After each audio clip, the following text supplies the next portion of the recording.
Today we're speaking with Rick Stolar and Glenn Stephenson about their careers in music in Saskatoon. Let's go way back. So, how did you guys first meet each other? Prince Philip, our Yeah. public school. Yeah. Glenn played the clarinet, Right. and I remember one performance. You do. Yeah, it was. I remember you. I think you were playing "Stranger on the Shore" or something. Yeah.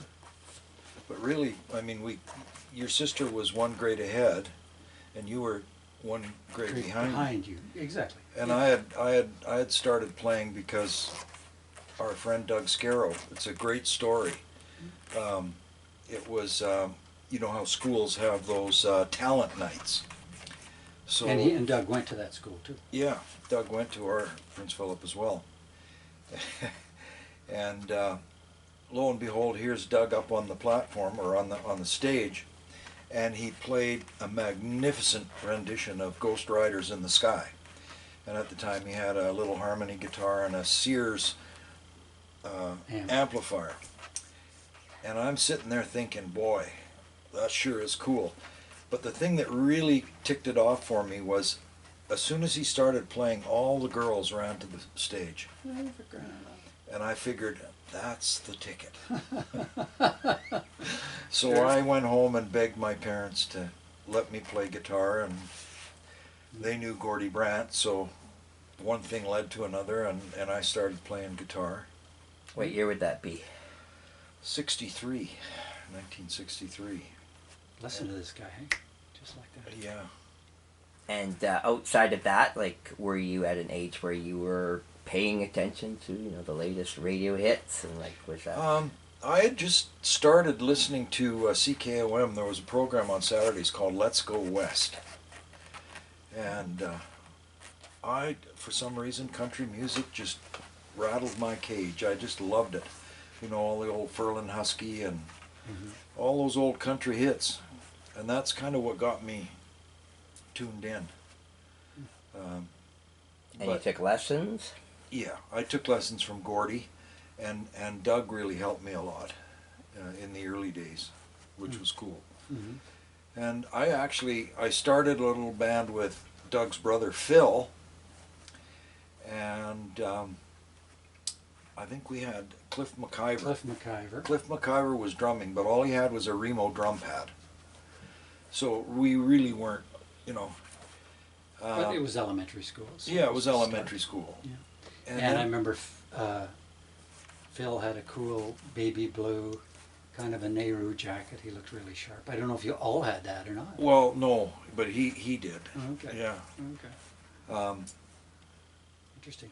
Yeah, it was crazy. And then along came Gord Pendleton, and our first gig was at the paddling pool in behind Prince Philip Well, School. I was You drumming. were the drummer. I was drumming by then. Yeah. I don't know exactly how it happened. I think I took over drumming because I got a drum kit.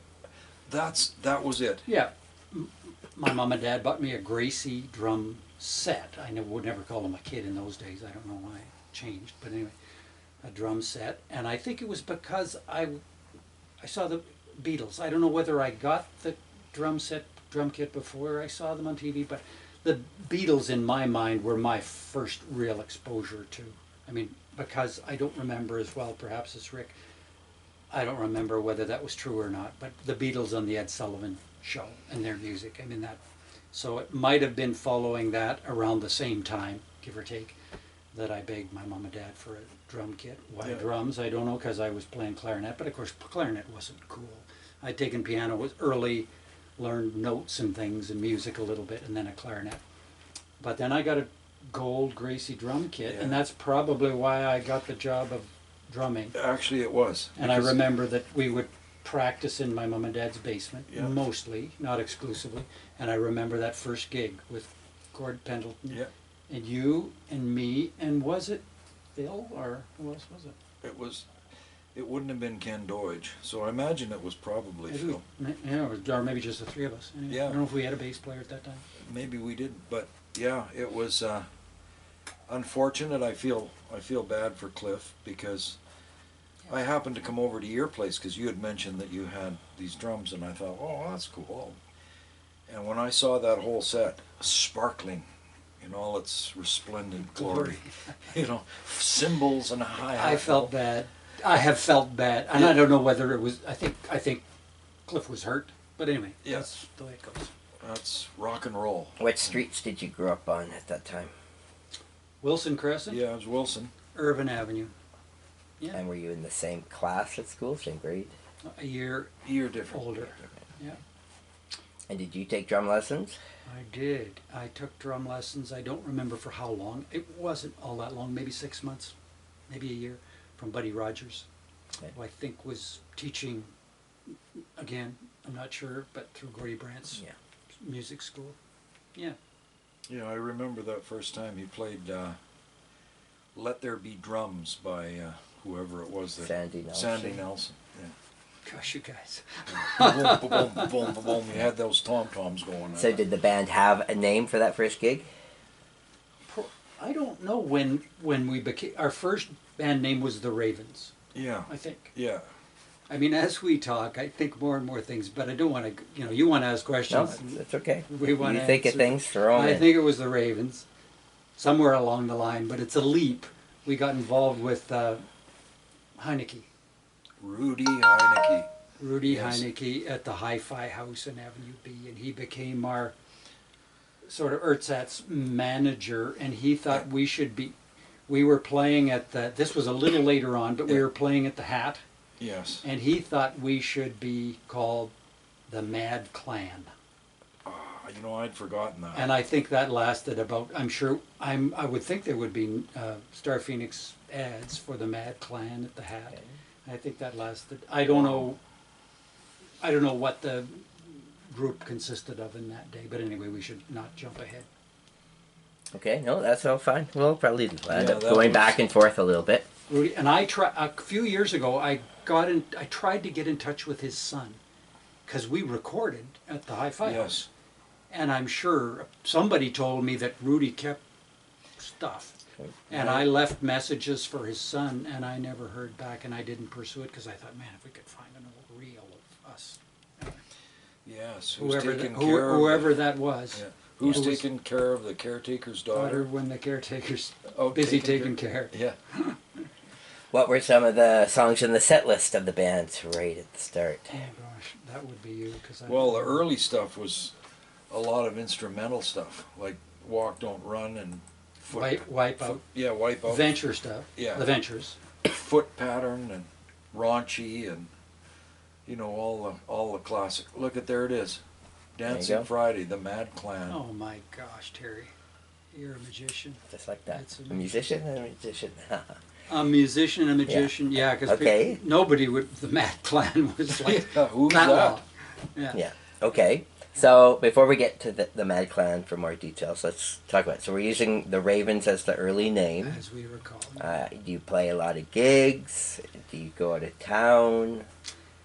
Yeah, well, the band morphed into, shortly, my next memory of it was Kenny Deutsch, Yes. who was, we were in high school by Yeah, then, grade 9, I think. grade yeah. 9.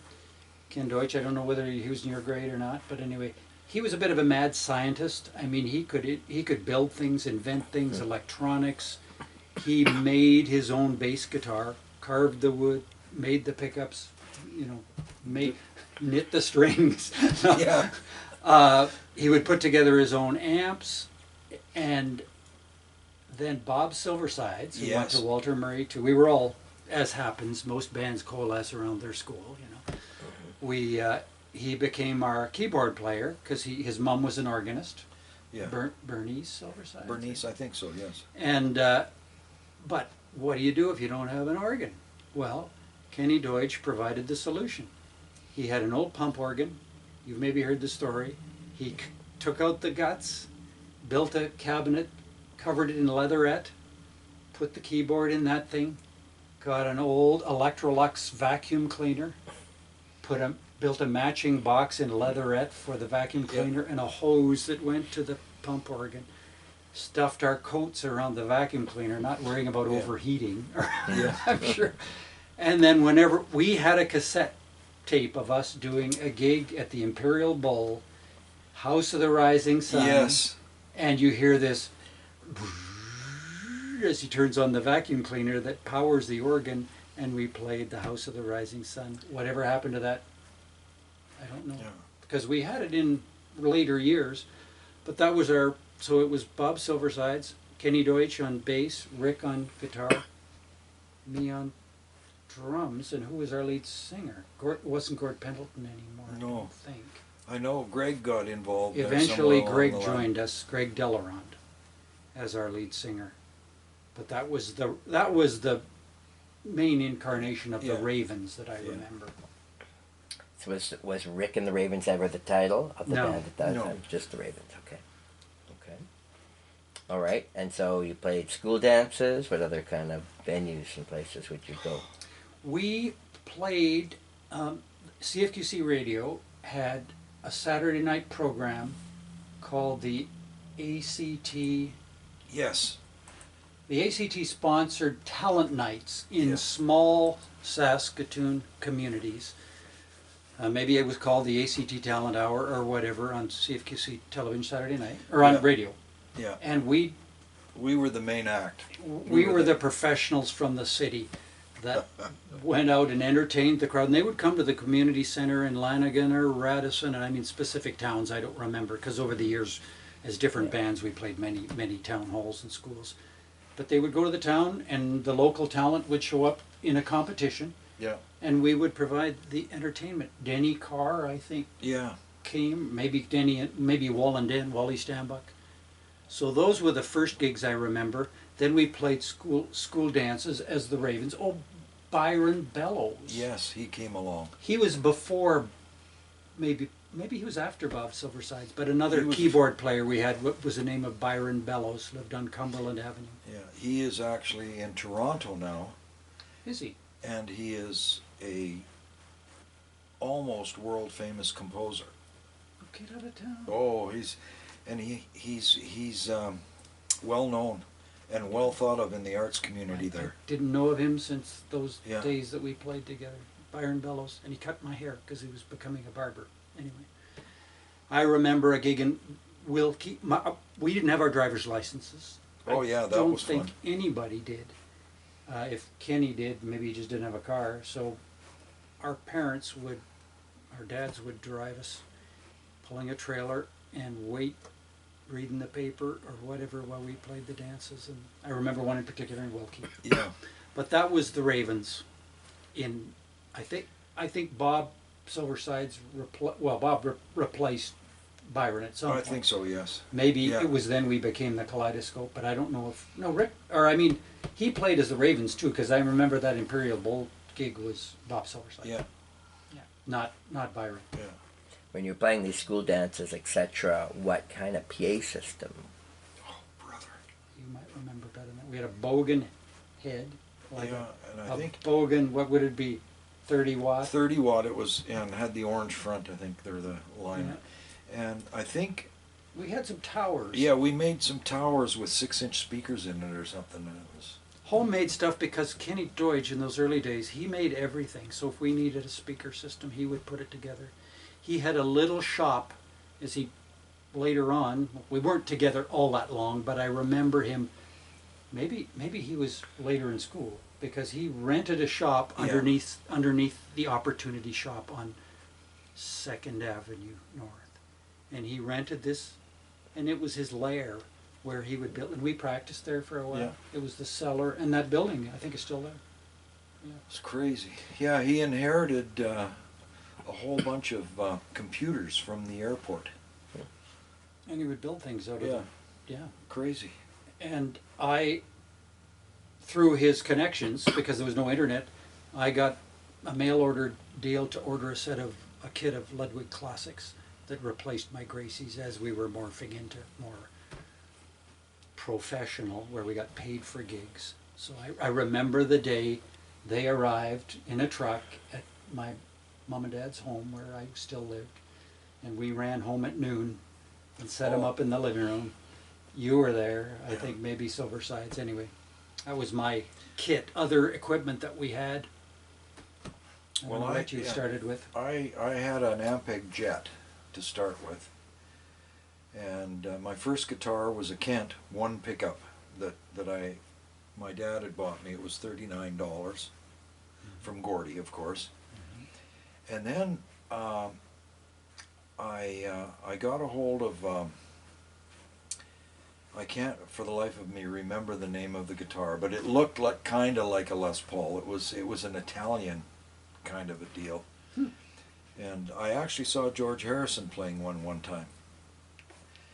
And from there I whined and complained, and do you remember I got that really nice black, oh, it was a Hagstrom.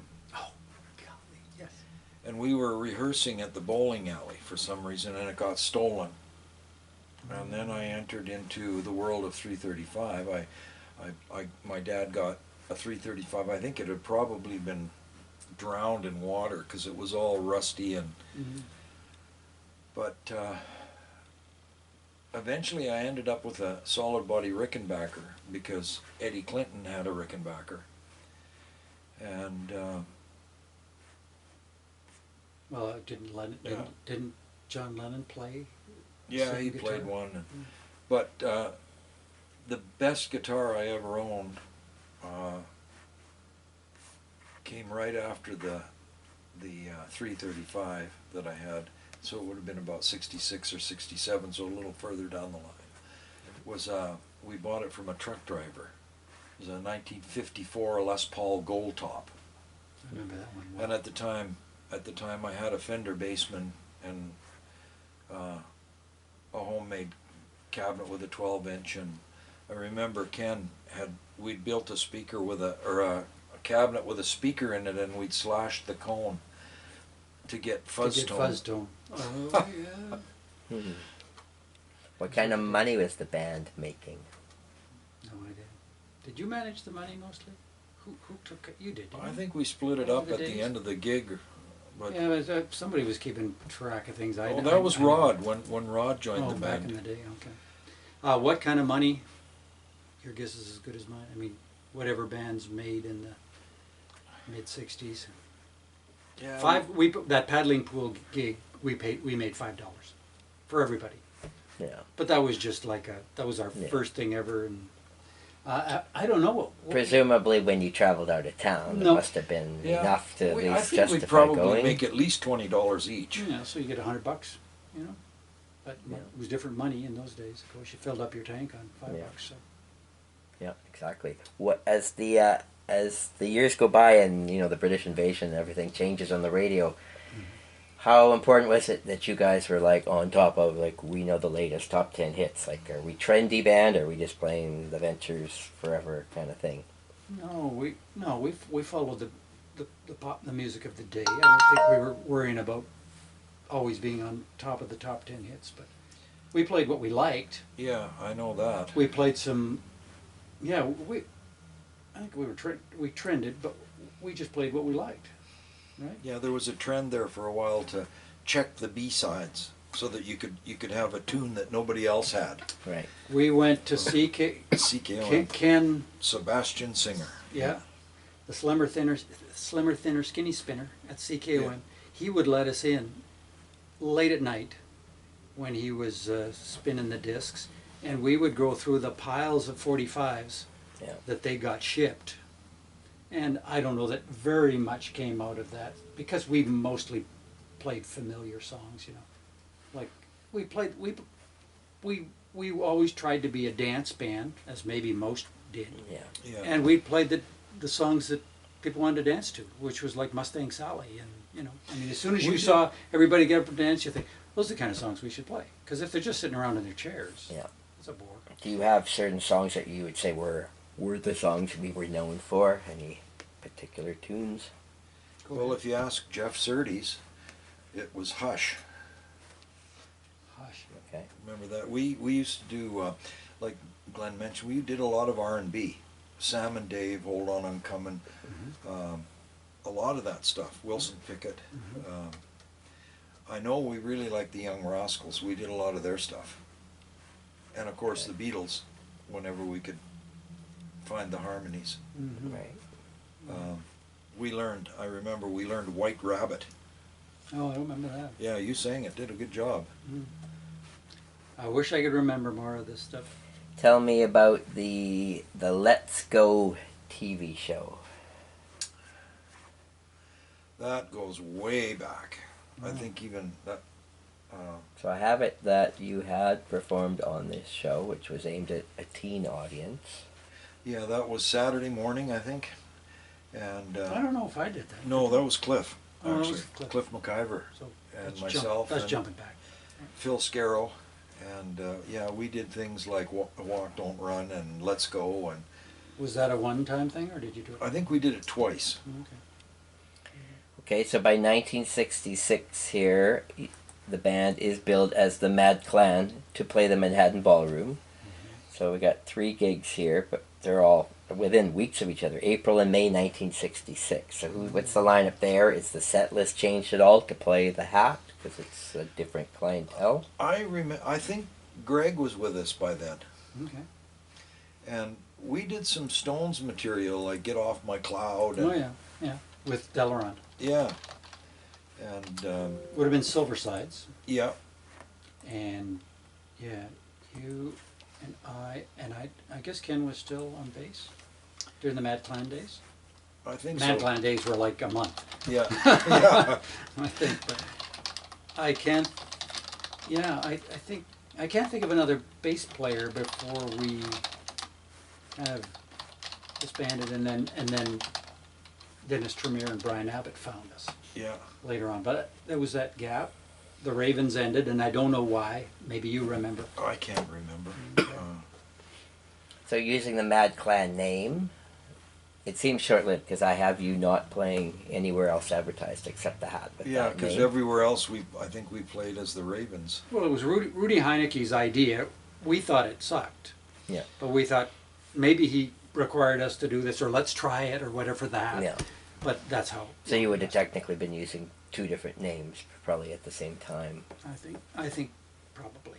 Yeah. How deceptive of us. How deceptive. So does the Ravens just become Kaleidoscope, or is there a break of some sort? There was in some between? kind of a break. Yeah. That we were bandless briefly, weren't we? Yeah. But I don't know Okay. why. It just I- time passes and people drift away. And then Rick and I got a call, or you got a call from Dennis Tremere, did you? Am I remembering that right? Because him and Brian Abbott, Yes. sax player, Dennis was a bass player, had a gig lined up at Cochin Yeah. in the summer of Whatever. whatever that year or the next summer. Yeah. And they every Saturday night for the summer at the Cochin Dance Pavilion, and their band of whatever it would have been, Brian Abbott's band had disbanded, Yeah. and they needed a guitar player and a drummer. What year would that be? Well, 68, 67, 67, not later than 67. I don't Yeah. think. I don't think, We did 2 summers. because I was 50. I mean, I know I didn't have my driver's license. Yeah. Even, so Neither did I. So. yeah, so that was that Kaleidoscope, or did they have their own name when we joined them? Because they were both older than us. Yeah. No. What did we call ourselves? I don't know. I don't think it was Kaleidoscope. See, this is a little Yeah. embarrassing, Terry, but we can't. I think it remember was the still the name. Ravens. Oh, it could have been. Yeah. We kept the name. Yeah. Okay. And Brian, of course, played sax, and Dennis was playing bass. And I do remember that one of the stipulations was, we could smoke on stage, we could drink on stage, just don't leave the stage. We couldn't take breaks, so we played, was it 3 or 4 hours straight through? And if you had to go to the bathroom, you set down your instrument, and I think, Glenn, you had it the worst, because if you ever had to go to the bathroom, we got no drummer. There was no drummer. And then Yeah. the next year, Bob Silverside's joined. Yeah, well, that morphed. Brian Abbott left, or we let him go. I don't remember. So the 3 of us were kind of the core of that. And Silversides joined, And Talleyrand was back, wasn't he? At some point, not at Cochin, but eventually Yeah, he came back after that. he came back, and we became the Kaleidoscope. Yeah, I remember that that one infamous night we were playing, and Bob had his B3 at the time, and he took up most of the stage. So Dennis and I were fairly close together, and Glenn was crammed into the back, and we played this tune called Boom Doo Doo Doo Doo Doo Doo Doo Doo. I was born in a dump. Oh yeah. Mom died and my daddy got drunk. Tobacco Road. Okay. Tobacco Road. There we go. So we played Tobacco Road, and there was one little guitar lick in there, and I made the same mistake 3 times. Well, like we played the song 3 times, we made the same mistake 3 times. And Dennis looked at me the 3rd time and he says, "You sausage." So of course my nickname became the Sausage after that. Did the band ever use the name the Keymen? No, that's a good story, because that's taken at the Esquire, and Oh, I see what you're getting at. Yeah. I'm playing guitar. Bobby was playing his Farfisa organ. Glenn was on drums, and Ken Doige played bass. And we were there, and we just ended up using their equipment. We got invited to play Okay. one night, and they just said use the equipment. I don't know if they had another gig or what. Do you remember? Anyway, we were never the key man. Okay. The Ravens in their whole career, can you remember any particular funny stories, bad stories, amazing crowds, bad crowds? Oh goodness me, no! I think you There's so you many. picked our. Well, I don't know if there's so many. It's not in my brain, but anyway. I remember we played Loose Land one year, or one time. As It the was- Ravens? Yeah. You're talking about? Okay. Yeah, and it was a grad dance. And I remember we were playing, and there was 2 guys just beating this one guy up in front of the stage. And then they used to have those, those stairs that you'd walk up and you'd get onto the stage. Well, they hauled this guy up the stage and dragged him in between us and out the back. I don't know what happened after that, but that was pretty interesting. Any bad vehicle breakdown stories on the road or bad weather? Oh yeah. All the Yeah, we all had that. The worst we had would have been Kaleidoscope, going to a grad dance. Well, I don't know. It was a winter dance. So it could have been a grad dance, and we had an old school bus. A lot of these memories, you don't remember exactly what band you were in or whatever, but I remember distinctly that was Kaleidoscope, and we had a school bus that broke down halfway in bitter cold weather. Dennis's father owned the Royalite station on the corner of Idlewild Drive and 22nd Street, and he was a mechanic. And Dennis had grown up in the shop, knew how to do things. So he said this thing threw a rod, and we're in the middle of nowhere, and the snow's blowing across. Well, he figures if he can take off the oil pan and cut a strip of his leather belt, he can come up with some kind of a shim that was going to make this bus go a little, maybe get to the dance, because they're relying on it. I think it was a big deal. It was a big dance. Yeah. And we went under there individually, because you could only turn the screws once he loosened them for 2 seconds, and then you had to get back in the bus. Yeah. We eventually got the oil pan off. He got this thing, whatever it was an old-timey engine that dipped oil. Yeah. And he got it put back together. We were freezing cold because the engine didn't run, and we got about another 3 minutes, didn't we? Yeah. Everything died. So I think you and I hitchhiked back to a service station to make a phone call into the city, to make a phone call to the dance, saying, we can't be there. Call the city for a tow truck. Maybe we sat in the service station, but those guys sat in the bus freezing. Freezing, yeah. We had a sofa in the back that could click out into the flat, and a few blankets. And I think everybody sat in a circle with the blankets on their legs. And we rode when the tow truck came, all our equipment's in the back. We decided, well, there wasn't room for us in the tow truck. So we got a case of beer, I guess in the town. Yeah. And he towed us home. We're in the back, And I always felt bad for the people who arranged that Yeah. dance that we never made it. And Dennis took it on himself to get a new engine for this bus and hauled this bus into his dad's service station or shop and was installing this engine. And I remember Greg Delaron showing up, and Dennis is working on the motor. Delaron peers over the hood and looks in and says, "So, that's where the engine goes, eh?" Yeah.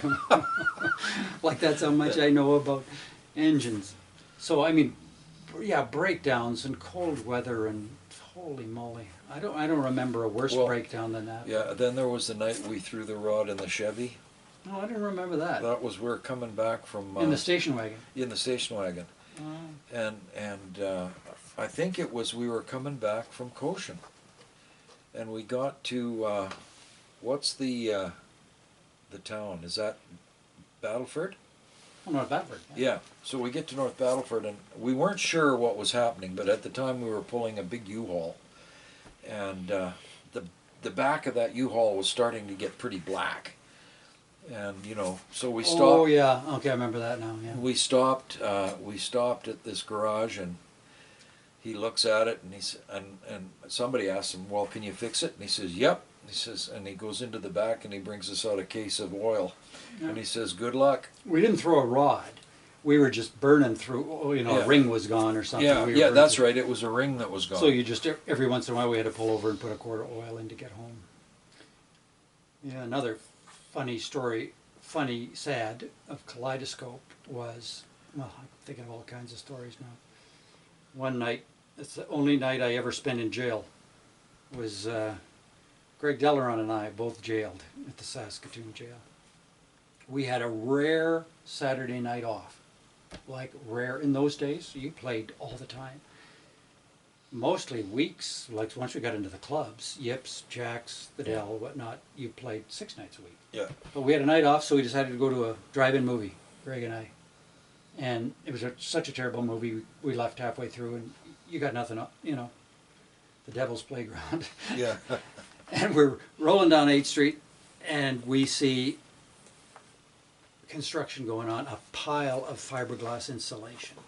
And our old school bus was so noisy you couldn't hear yourself think. It's just a steel floor, a loud engine, some kind of muffler, I suppose, just roaring down the highway. And RPMs of probably 4,000 RPMs. So we thought, aha, here's what we need. So we pull over in his mom's car, that old Valiant, Yeah. and we stuff the trunk with pink insulation, and we head 22nd Street right by Dennis's dad's garage is where we parked the bus on 22nd by Idlewild. And it's parked, and we open it up, and we haul this insulation in. It's dark outside, it's midnight or whatever, and we're a little nervous knowing we've stolen this stuff. But we get in the car, and Greg looks at me and he says, he goes, "Oh, okay." And I point, and there's a cop standing and looking at him in the window, just about to knock on the door. They'd been watching us from somewhere, and they figured if we're doing this, something's at midnight, something's going on. So they literally hauled us down to the police station, and they took away our belts, and they put us in individual cells, and we had to phone our parents, because we would have been in grade 11 or 12, and my dad had to come down, I think his mom, and bail us out, and oh my gosh. Because we weren't, like, we weren't bad kids. We were just, you know, we weren't the kind that were getting in trouble all the time. We were just, this was our first experience with anything like this. We had to go to court. We found out that it was like, in those days, it was like $5.79 worth of insulation that we stole. Like, it was so pathetic. We both got probation because we had to take our school records in and everything else, and we were both doing okay in school, and it was crazy That's nutty. for that story. And the other time I think about when Dennis had the money, Yes. tell the story. We were playing at Cochin, and Dennis collected the money. Dennis collected the money. And so we tended to, if it was at all possible, like most bands do if there's a party going on. There's a party. Hey, so we're there. Yeah. And it went into the long hours. Yeah. And Yeah. then, was it an You- RCMP guy that came by and... Well, you and I went on our own with a couple of girls. Yeah. I remember that. And Dennis ended up, so we split. I don't know what Silver Sides or the other guys were doing, but Dennis went with a group of guys and ended up, they were going water skiing. He's fully clothed in his jeans and drunk, Yeah. very inebriated, And had... with our money With our money in his back pocket. in his back pocket. And somehow, in the middle of the night, they got pulled over by the cops. Maybe they were back on shore, and they, Yeah. doing all kinds of stupid things, driving drunk, blah blah blah. So Dennis gets put in the jail in North Battleford, and we find out about this somehow the next day. Where's Dennis? Somebody knows that he got hauled off. Better check the jail in North Battleford. Yeah. We go in, get our money, and we left Dennis in jail. Yeah, well, we couldn't get him out. I mean, I don't think we could get him out. Eventually, that sort of morphed into the end of. It was kind of another terrible thing. yeah. He was older than us. I think at the time we thought, well, maybe we were looking for an excuse because we wanted a younger, cooler bass player, even though he was an amazing bass player and singer. I mean, the things you do that are stupid. Yeah. It was a combination of things, and then that was sort of the last. And I remember his wife saying to us, because he was married, saying to us, "You and Delarond were put in jail, 3 months ago or a month ago or whenever it was, and you're saying because Dennis got into trouble and went into jail and with your money, you're firing him." It was unpleasant, as I remember. Yeah. We're rambling. Sorry, you might have other questions. It's all good. I don't know what's interesting here and what isn't, but That's all interesting because these are the stories only you know. yeah. And we're Yeah, only us and Dennis and Greg and Silversides would know most of these Yeah. stories. That was the Ravens at the time, or not the Ravens. That was Kaleidoscope at the time. I remember a lot of times when we played in the winter, especially when Bobby had his CV right before the B3. Even with the B3 at times, it was so cold that by the time we got to the place, Into the gig. yeah, Yeah. he had a butane torch, To heat To up heat that up the- motor the motor. that you It would was hear so funny. running. You would know about that, right? Yeah. well, actually, I've never had to deal with that stuff. I'm sort of the next generation. Oh, because the players, Hammonds so, had that yeah. motor that if it was cold. Yeah, I remember the first time it happened. He went to start the motor and it went. Yeah. Oh, brother, it's frozen. You remember the story of the B3, of course, that it was flown in Yeah, quickly. we'll get to that. Yeah. Let's save that for a minute. Yeah. I'm trying to keep it roughly in order. Yeah, I'm Timeline. sorry about that. No, it's all good. Some of the memories, I don't know where they are in this Yeah, order. yeah. So. You're dealing with wonderful minds. It's just that we don't know where it all Yeah. went. Yeah, definitely. If you're willing to talk about any of this next topic, let me know. I'm curious about first drug experiences and the whole as the late '60s are coming and the shift. Kaleidoscope, right, is a very psychedelic name. I'm curious what's your opinions on what is the psychedelic era in Saskatoon? What do you say? Well,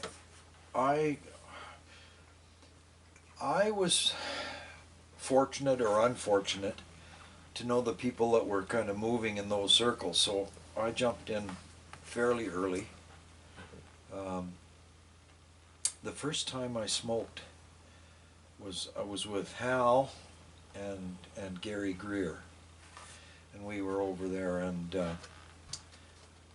somehow I think he had convinced his mother that the plant that he was growing was a tomato plant, or the neighbor.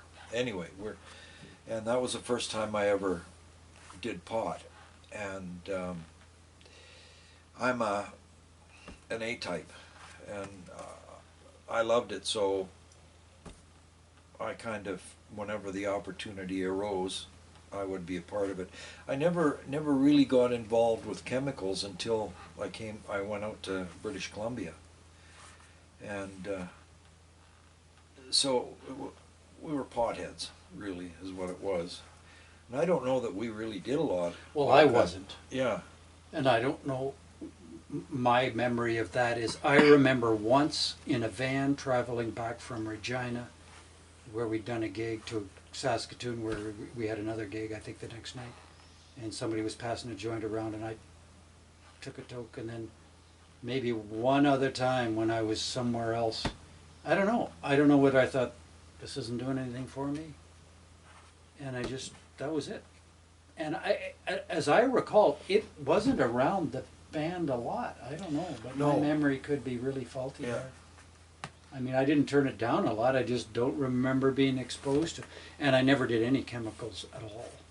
I probably was an oddball in that regard, but it wasn't for any reason other than I don't remember the opportunity. And when I did try it, I thought, meh.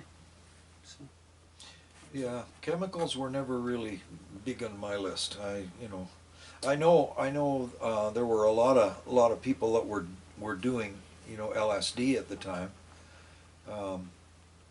the Trina House, maybe? I don't know. Yeah, could be. I think there was drugs around Yeah, there. and I went and listened to the music, I remember that, and there was parties, and we drank, Yeah. you know. Let's You talk drink, about- you drink beer and you drink whiskey and Yeah. Let's talk about kind of the fashion change. The Ravens always wore matching suits.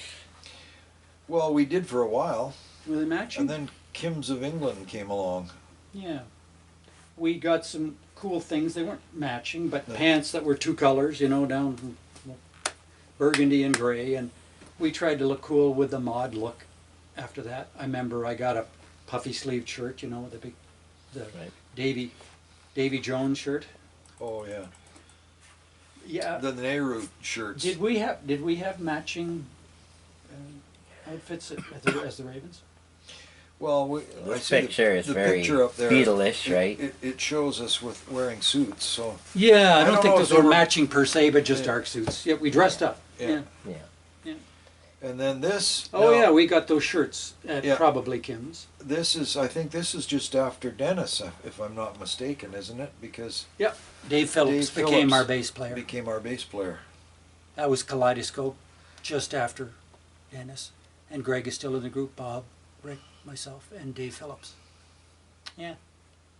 Yeah, I remember that because We got Gene Hattori from F11 to Yes. take these photos. Yeah, and about that time, I met Nori Stagger. I don't know if you ever knew Nori. He was kind of into the scene, and he knew Don Freed. And I remember we commissioned him to do a psychedelic drum head with Kaleidoscope on it. And so, he got a piece of whiteboard or whatever it was they used, and he did it. And I remember he showed up at your basement with Don Freed and presented us with this thing, and it was really great. And we got to talk to Don. I thought I probably remember a lot more of that than you, because I think I talked to him more. Yeah, I don't remember much about it. But he shared about the Village and Bob Dylan. He was just wigged out on Bob Dylan at the time. So the original line of Kaleidoscope is Well, it would be you and me and Greg Delarond, And Silver Sides. Silver Sides, And Dennis Tremere. Dennis Tremere. That was the original Kaleidoscope. and who picked the name? I don't know. How we Yeah, came I up on don't that. think it was kind of And a- it was Kaleidoscope, not the the Kaleidoscope. It was just You Kaleidoscope. know how even that paper they'd often Yeah. add the to Yeah. names that Yeah. were. Yeah. Right. But who picked the name? We don't. I think recall. we all threw names in a hat, and Yeah, we that's just my- talked about it. And My best guess. Yeah. Remember, we had a little equipment box for cords and mics and things, and wooden box, and that was painted up in Kaleidoscope logo too, like Yeah. like the drum head. I don't think I used that drum. I don't remember it being on the drum head. Was it? yeah, for a while. Okay. Whatever happened. In the 60s era, locally, did you have other bands or musicians that you looked up to? Oh, Witnesses. Witness, For yeah, comes to mind first. Yeah, that was Craig Khalil as a drummer was my Maybe Eddie. Yeah, he Clinton, was the I don't man. know. Eddie Clinton was kind of. I got to be friends with him, but he was kind of the. And Kenny Shields as a lead singer. Yeah. I mean, yeah, they were, and they had recordings, records, and who else in town? That's the one that comes. Sunband, Sunband, later on. they were knocked out. I mean, they were just So so good. good. Yeah. Before we dive totally into Kaleidoscope, let's talk about this recordings with Rudy Heineke. Don't have much memory other than we did it. So It was cover tunes, couple songs, one Well, session. Do you remember? Yeah, we were They were writing. kind of novelty things. he Yeah, liked. we were writing our own tunes. Okay. Because it was the cool thing to do. We I had seen a music page that my mom had, and I can't remember who wrote the song, whether it was Irving Berlin or one of those guys. And the song was "Who's Taking Care of the Caretaker's Daughter." So, I whipped up a 3-chord special and threw some words together, and we were doing that. And I think I wrote a song called Terry. Okay. Well, Rick was the songwriter. Like he's written And a lot of songs. It was my attempt at being the Rolling Stones. And we did a couple of those things. I don't remember much But of that. But it just kind of fizzled. It just never really amounted to anything. yeah, I seem to remember that Rudy was kind of after the novelty thing, the novelty name, the novelty songs. Do more like that, Yeah. But that was real brief. Okay. Sorry. Inspired maybe at the time of Napoleon the 14th. Remember him? They're coming Yeah. to take me away. Ha ha. Yeah. That was Okay. in I remember the 66. song. I don't remember Yeah. the name. Okay. Any other, media, TV, radio appearances? Anything that the Ravens did? Did the Ravens do Edens? Yes, we did It an was the Eaton's Ravens. fashion show. So I we think set that- up on a stage in the middle of the second floor of Eaton's department store when it was on 3rd Avenue, and did a gig there. Well, the fashion people, somebody I think put on one of the Facebook things that I saw you guys at Eaton's department store back in the day. I've got a picture of that around somewhere. Well, you do. You just send it to me. What else did you ask Yeah, about? well, Like just radio and TV, and anything that kind of stands out for appearances. as Ravens, not the Ravens. Okay. Other than that, Yeah. it wasn't radio or TV. But anyway. So Kaleidoscope is now formed. Is it just we're just playing more gigs with a new name, or does the band have a plan? Like, I are we becoming remember- rock stars, anything like that? I think we all had that in the back of our mind. I don't know whether it was an organized thought. To me, we were morphing into a band that was a lot better, a lot more professional, a lot tighter. That's my thought. Yeah. As we went from the Ravens to, you just got more experienced, Yeah. you got better players, you were more discriminating. We had really good harmony. Really good harmony. In fact, I remember Dave Tkachuk booked us into the Hungry Eye in Winnipeg, and we did that in West Hawk Beach. And I think that was when Greg said that we were planning on going to record somewhere, Right. and then that was when he Decided he was leaving. Decided I don't he- know whether he got another opportunity or what. Yeah, it but he was leaving the band, so. And I mean, he was a great lead singer. But yeah, with him singing, Rick singing, me singing, Dennis singing, Bob, strangely enough, didn't sing much, even though he sings like crazy now. I mean, Yeah. But I don't remember that he even sang harmony then, did he? Did he Not even have a very- mic? Not very much. Seems odd, So- because he can sing. Yeah. But anyway, with 4 singers, and 3 of us pretty good, but I won't name. So Kaleidoscope did travel a lot as far as Winnipeg. Yeah, we went as far as Winnipeg. We never went the other way. No, we didn't travel much outside the province. That was that was it. Yeah. Winnipeg was the farthest we went. But you know, as with a lot of those bands in those days, school dances, my gosh, there were so many of them. Yeah. And then community halls and whatnot that we could sing that song like every other band. I've been everywhere, man, and you could just Lanigan, Roster, and Purdue, Asquith. Yeah, I think we had 2 or 3 verses of it all. Oh, you could go forever, and Looseland and Major, and yeah, it was crazy. Just how many. Pontex. But it was always, yeah, Pontex. I remember a girl in Pontex. It was always in the province. I have a funny story. We played Pontex. And Herbert too, I think. Anyway. Pardon me? Herbert is down there too. Yeah. So at the end of the dance, there's it was a graduation dance, and there was a graduation party going on, and so we got invited to go to this graduation party. So we went, and there was this young lady in a red and white polka dot dress, and I was trying to hit on her, and of course they were all staunch Catholic folks, French Canadian community. you know. So there was, the parents were there at the party and everything was straight ahead, and I kept trying to make a move on, and her name was Paulette. And so, I mean, the time came and we had to leave, and so everybody, we got in the car and away we went. Well, what happens in the band stays in the band.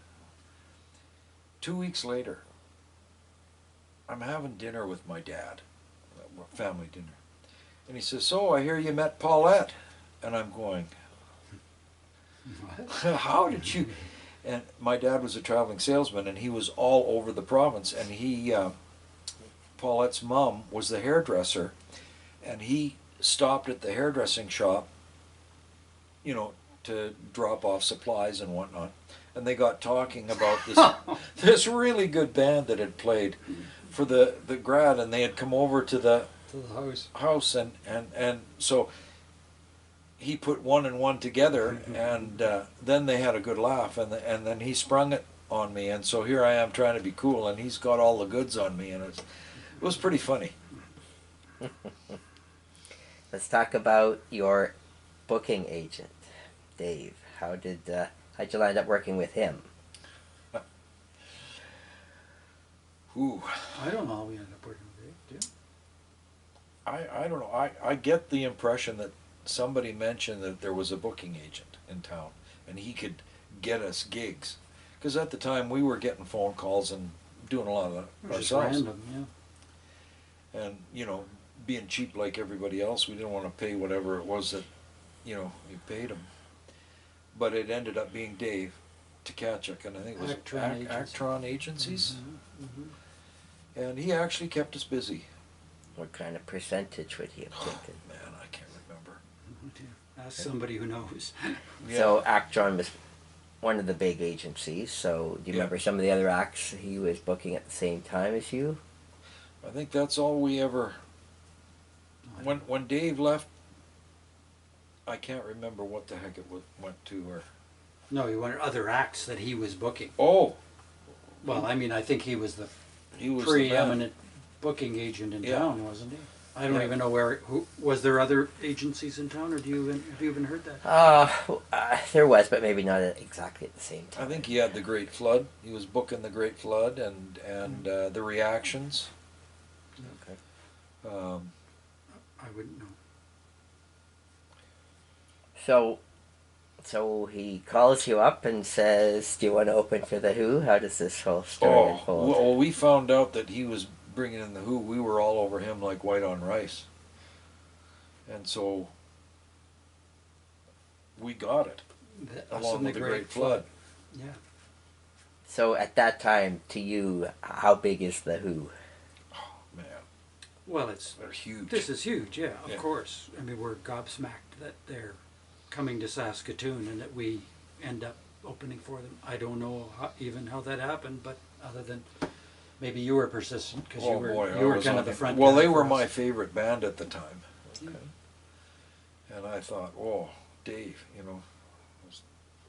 hanging on to his boots, know. Yeah. Playing at the old arena. They were late Yeah. coming, late arriving. Yeah, was it their equipment got Well, left you in thought Calgary their or equipment something? was delayed. I don't remember exactly what happened, but So let's walk through this whole thing as much as we can, because this is probably obviously one of the coolest stories of your life is having this event. So you get the booking, so this would be months in advance, likely. I don't remember. I don't think it was too far in advance, but Okay. I'm only half joking when I say you put something on that said we played with the Who, and I said, "Oh, we played with the Who." Yeah. I mean, I knew we played. I knew we opened for the Who, but I really don't remember much about it, and how I felt, or whether we rubbed shoulders with them at all, or met them at all, or we whatever. went. I don't Yeah, know. we were backstage with them after. See, there you go. And I say I'm the guy who didn't smoke. Yeah. Yeah. It's funny what we remember. Okay. Yeah, it was. You know, to this day, I've read a number of their books and different things, and the one I did read, it was they made it very plain that Saskatoon will be forever etched in their mind because the booking agent wouldn't let them not play, wouldn't let them cancel, and there was I think a little negative. But I think When there was this big delay, they just Yeah. wanted to scrub it. yeah, Okay. and And that was written about in a book. yeah. The agent wouldn't let. I'm surprised that there would be. I guess this is a detailed bio or something Yeah. that you read. Which band played first? Great Flood, I think. I'll go with that. Yeah, Okay. we played second. I'm quite sure I remember that too. What do you remember about the audience, the reaction, the size, the crowd, the layout of the room? It was a pretty good crowd, I think. Yeah, it wasn't full, but I remember it being mostly full. Our parents actually came because we thought Yeah. this was a big deal, sitting way at the back in the bleachers, and probably the sound was likely terrible for them, especially Yeah. it being so loud. But I remember them being space up there, like not full. They didn't get the last seats or anything. So whose PA system was used? Oh, gosh, you're asking. I think they had their own, actually, because I recall I was right down front. I mean, we were right down front, just to the side. Do you mean when the Who was playing? Yeah. And I was standing beside Larry Jansen. And we were sitting there. And, of course, they come out, and Roger Daltrey's in pose with his arm out, and Peter Townsend has his arm up in the air. And then they went, wham! Yeah. And they were using Sun equipment at the time. And the sound went out, and it came back, woof. And Larry and I just looked at each other and went, I mean, they were the most professional group that we'd ever seen, or that I'd ever seen. And I couldn't believe the massive sound power that came out of that. And Entwistle, of course, was known for wanting to outdo Townsend. And so, I mean, it was loud. How we heard the drummer, I don't know. But it was I Keith don't- Moon. Yeah, Keith Moon. I don't know that they mic'd drums in those Yeah, days I at don't all. think they did. I just But know. we never heard sound like that because our equipment had improved from the 6-inch speaker towers, but I mean, nothing like what they had. So you probably don't remember anything about pay for that gig. Yeah, I think it was Union Scale, whatever scale was at the time. Yeah, we would get union scale. Yeah. Had you been union members all along? Pretty much. All along, I mean, Yeah. from the early days. But Yeah. I don't know when we joined Colin Chuck's union here. I actually ended up being the vice president for a short while. Okay. Did you? Well, you remember Harry played piano. Yeah, I know who you're talking about. He was on the board and Harry Smith. Harry Smith, yeah. Great guy. It's a tough name to remember. Smith. Yeah. Right. Actually, I knew his daughter in high school. But yeah, he was a great character. But somehow they roped me into, well, it's just a formality, blah, blah. So I did it. It was a short term. But We opened two for the.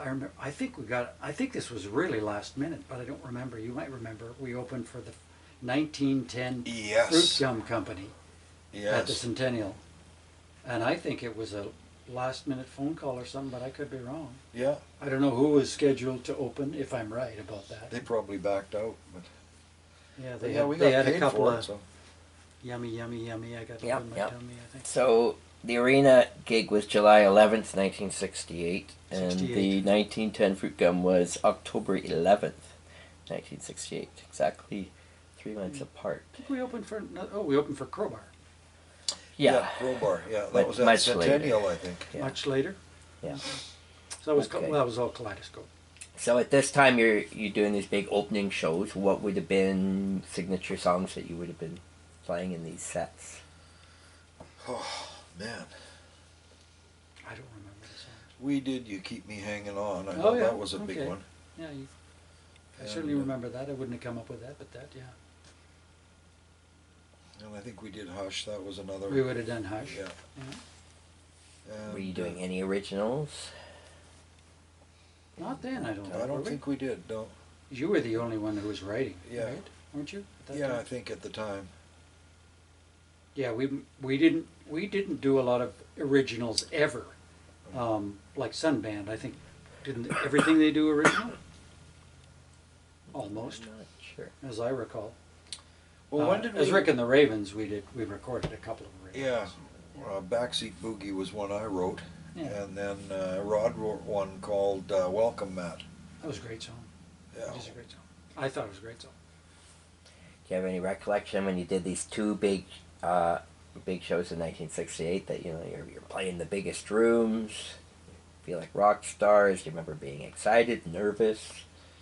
Oh, I think nervous Yeah. for sure, till you start playing, Yeah, and then it's kind and of. then it just all falls into place, and you hope it sounds good out there. That was always a frustration. Is sound isn't like it is today. I mean, there's even today with all the equipment and the talent and everything else. Sometimes there's just sound is just bad. Well, we had so little control over that. Yeah, and our equipment wasn't really geared for a venue that size, so it was rather cavernous in there, as I Yeah. recall. Nor would that venue have had equipment like the arena. Yeah. They didn't have equipment for that. They had a speaker for the hockey game, and that was about it. So we played with our own equipment. I'm sure the Great Flood did, and the Who did. At the auditorium too, I don't remember whether they were always more in control of the sound because they had union staff there that Yeah. did that kind of thing. But in regular dances, I mean, it was always a little frustrating. You hoped it sounded good out there because most of the guys didn't have. I think Sunband had what's his name who ran the sound. And you had a guy out there who knew what he was doing. Yeah. We just did a sound check with one of ours standing out there and saying, "Okay, I that can hear sounds you. good." Okay, good. Yeah. Anyway, that's off the topic, maybe. What would be the lineup for these two big shows? What do you mean, Lionel? Glenn, myself, Oh, Members. Bob Silversides, Greg, I think, wasn't it? I think so. Greg, and Would it be Dennis on bass at the Who I can't in '68, or would it be Dave Phillips? Might have been Phillips by remember. I then. think it was Dave. Yeah, We're guessing, Terry, yeah. as to when exactly one ended and one began. All right, let's talk about a few venues that you played, see if you have any memories. You played the university gym many times as Kaleidoscope. Yeah, we played the gym, we played the Mub. Upper Mub. I don't know if we Yeah. played the lower Mub. I don't think we ever hit the lower I one. played the lower Mub with Gordy Brandt. You but played not- the Cellar Club Oh, well, that was the lower Mub. in March '69. There you go. See, he's telling us we played the Cellar Club. I'll tell you. Cellar what- Club. That What was the lower heck? Mub. Oh, was it? That was just the basement of the. Oh, okay. Yeah, that's why it sounds funny because Yeah. it's called the Cellar Club. Yeah. I remember playing the Besborough Coffee Shop in Oh, '69. man. Yeah, we played the coffee shop and then we played the upper room. Yeah. I remember. Was that the Harlequin room? It's called the Harlequin That, room at the time, I think. I played there with Skydive, so I get these mixed up. I don't remember where we played with Kaleidoscope. I remember playing the coffee shop because Where was the coffee shop? it was down. On the main level. On the Yeah. right. You walk in and it was. You And I came in off the street, or do you Yeah. have to go in the entrance of the Besborough? Or do you wouldn't know, Terry? Yeah. Well, there was at one point on the main floor. So I'm Yeah. assuming All I remember may is have the been it. stage wasn't that big. What And was it called? Literally called the coffee shop, or did it have a name? I don't know. Okay. The Bez. At one time, it was called the Cup Shop. I Yes, remember I there's had been just lots got of- my fuzz tone, Okay. and I was playing. Eddie Clinton had Glenn McDougall make him a. It was, I think, one of the prototypes of the Bandit, and he had a 12-string neck put on it for 6 strings because he had such long fingers. And somehow I got it. He gave it to me or let me use it or something. And I remember that distinctly from that gig. I don't remember that. I remember the Pioneer Room was the bar right off the street. You could go in, and I don't know whether we ever played there or not. No. Pioneer Room. What was the room we played when Lighthouse came down? Remember. You were telling me about Yeah. that, and I didn't have a recollection of What Lighthouse. was it? The Lighthouse Ballaford were room, playing maybe? in town. Yeah, The what? The Ballaford room. it on was the on the left second side. level, I think, and Which way, right or left? as you go in, it was to the right. That would have been, well, it wouldn't have been the Adam Ballroom, and that's either the Adam Ballroom or the Harlequin Room. Maybe it was the Harlequin room. I could have that name Yeah. wrong. There was another. But we played there, and Lighthouse was. yeah, they played a concert, and then they came out. A few of the guys came in after, and we ended up jamming, which was I really wish I could remember that, because that's just awesome. yeah, yeah. You guys did good. Paul Hoffert and Kim and Me. you, and they played on Green Dolphin Street, and then a couple others. I don't remember them, but I remember on Green Dolphin Street. That's great. Because I know Paul was a tremendous musician. I mean, Paul Hoffert. top notch. Yeah. Oh, they were all were. And here's this little kid from Saskatoon, and Paul says, "Well, what should we play?" And Kim says, "Oh, how about Green Dolphin Street?" And he, "Oh, hey, good choice." And so off they go. Yeah, well, you know. Kim grew up in the jazz. Yeah, that was wild. Mhm. Let's talk about Kaleidoscope special performances again, TV and radio. We forgot one part Of what? altogether. We had horns for a while. In the Ravens. It was Rick and the Ravens, was it? Not Rick and the Ravens. No, just the Ravens. I think that was, we had two guys in high school who Yeah. were a trumpet player and a trombone player, Byron Horacek and Jeff Gould. Yes. And that was the era of the Blood, beginning Sweat, of and Blood, Sweat, Tears. and Tears. And so we learned some of those songs. I don't remember which ones. Spinning Wheel, I know we did. And I don't know for how long. Yeah. Not very long, That but for a couldn't while. be the Ravens then, No? because Buzz Venture's 69. And you're already famous as Kaleidoscope, so unless you went back to No, well, Rick see, and the Ravens that early, it doesn't make sense. so that may have been a iteration of Kaleidoscope. Yeah, I didn't realize that. Yeah. I really didn't realize that. because I remember we learned "Got to Get You Yeah, Into My okay. Life." No, that's It that's became helping me, trendy for 'cause bands we to have just horns, definitely at that time. yeah we Chicago. had the core Kaleidoscope group. It might have been it might have even been Larry Jansen playing bass by then, because he replaced we had- Dave Phillips. Yeah, as we bass. had the fella from the Reactions playing bass for a while too. Jim Neve. Yeah, That's right. I forgot about that. So with one of we replaced bass players more than anybody, I suppose. yeah. And we didn't always have Greg as front man. Sometimes I was lead singer, sometimes Dennis was lead singer. But I think, yeah, I can remember now in one of those makeups of Kaleidoscope, we added, let's just add these horns. Yeah, Yeah, that's right. Okay. that was a lot of fun. I remember we did Didn't last long. no, we did a AF of M. What was it? It was a Christmas party or something, and we got asked to play, and we played and with the What? horns. For who? the American Federation of Musicians, Local Oh, 553. right. And we had the horns then? Yeah, Okay, I was always sorry we didn't have a sax, because I always thought Yeah. you needed a sax in Yeah. that. Do you remember where that gig was? I don't. I don't either. So TV, radio appearances, No, really, no. recordings. We never did a lot of that. We didn't do any of that. Yeah, exactly. No. No recordings until, the only recordings we ever did was with Rick and the Ravens. That was at CBC. And that was originally. for CBC. Yeah. So why does Kaleidoscope dissolve? Just, it happens, you know. We don't remember exactly what happens. Somebody gets an opportunity, somebody's going back to school, somebody says, I'm not going to be a famous musician anyway, somebody gets married. I mean, you know. I can't remember. You know, it just. So I I have know down you. that I know you were going to go to university.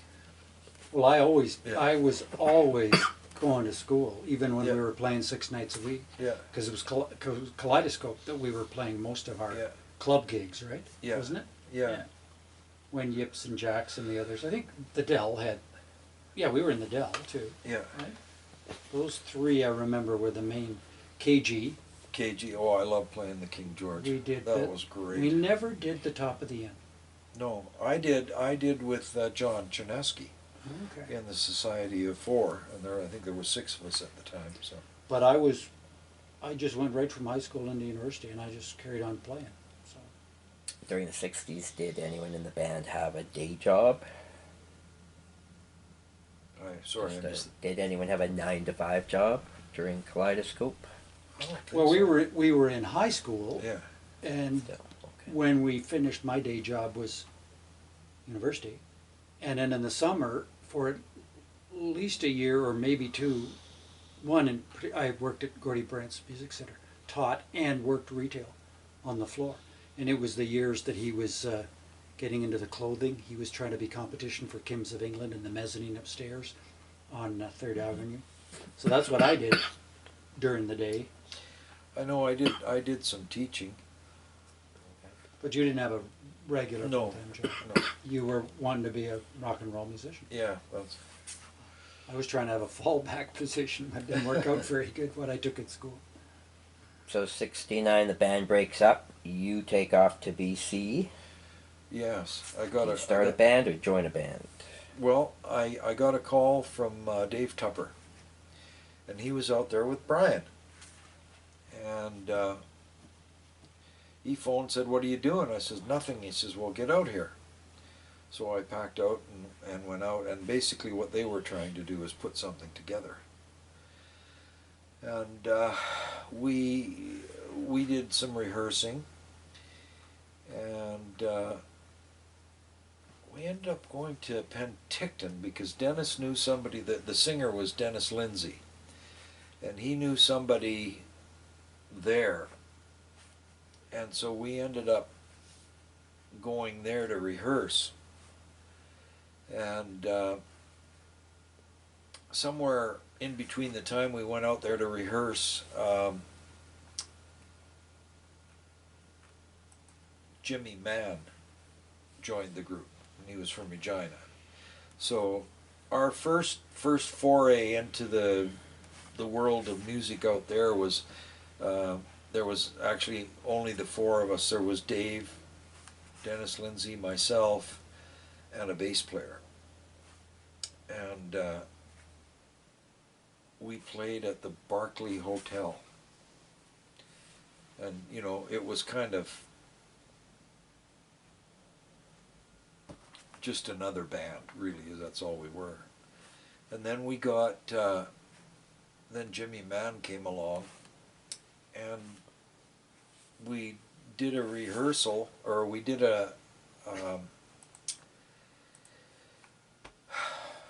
I guess it was a tryout, and got hired to play at Oil Can Harry's.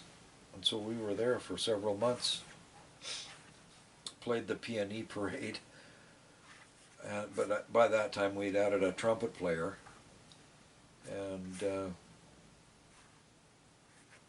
then, as all things are, there's disagreements in the group, and